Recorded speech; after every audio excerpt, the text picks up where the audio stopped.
You're going to have people that gravitate towards you. And you need to look and see, okay, what are the characteristics? And I'm not saying that you judge the people, but you have to be careful during your season of growth, because as Jesus uses the illustration of the wheat and the tares, as you're growing, it's some weeds that's going to grow alongside you to try to choke off your growth or try to blend in with you so they can get the benefits too.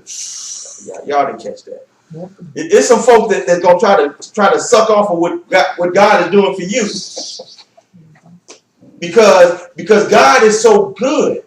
It rains on the just as well as the unjust. So you know what? If I'm out of relation with God, but I hang with you, if I stay with you long enough and God is blessing you, I can't help but get some on me. That's right. Because God is no respecter of persons. That's right. God ain't gonna sit back and oh, wait a minute, no. God they're gonna get blessed too, but down the road, what goes around comes around. Right. And they will get there. Because you say, you cannot, don't deceive yourself. You cannot fool God. That's right. Sure can. What you reap, you shall sow. That's true. But what I'm saying is, during your season of growth, look at who God has placed around you, because that gives you an indication of what God is trying to do in your life. I'm going to use me as an illustration.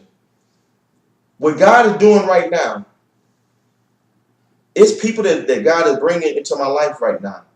I have a future son-in-law that is a musician. I mean, he's into the praise and worship. He's gifted. I got daughters that can sing. I have daughters with talent. I got a mother-in-law, and she can get down on the windpipe.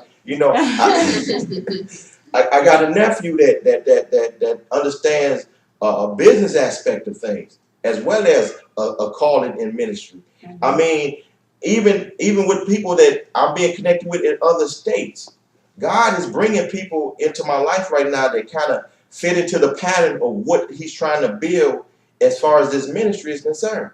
And I don't take that for granted. Mm-hmm. And so I'm looking at who God is placing in my life. And I'm not just jumping up and, like, hey, all right, I got you. No, because like you just said earlier, some people are just here for a season. That's right. They just here to kind of get some things or help kickstart some. And down the road, they might not be here.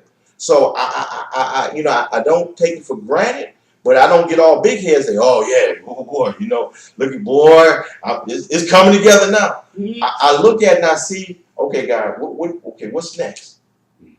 And that's how you have to do. As you start seeing people that all of a sudden want to start being with you, they all of a sudden want to start hanging with you.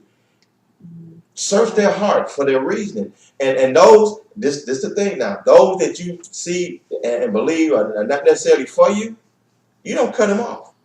You thought I was going to say get rid of them, didn't you?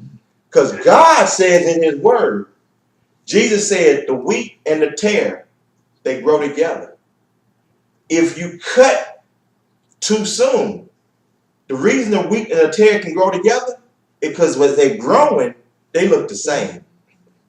It's not until they're full grown, y'all ain't catching this, when the harvest comes that you really see who they are. And then the vineyard, the husbandman, the person that tends the field, they cut the weed. The wheat don't cut the weed. Y'all didn't get that. Right. It's not your job to cut them. God is going to cut them in due season. You just keep growing. That's right. And let God deal with who is or is not supposed to be in your life.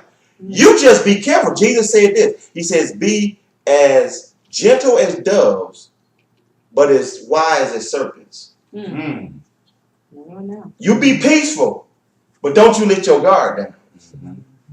Be aware of what's around you, but you don't react to it. You just be aware that it's there.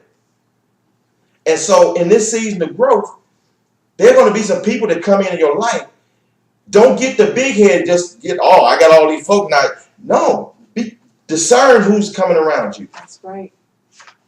And when you discern who it is, if you discern that, you know, I just don't, because see, God, you try the Spirit by the Spirit to see if it's of God. Mm-hmm. If you feel like, you know, I just don't know if they really, you know, I think they got an ulterior motive. You know what you do then? You start praying.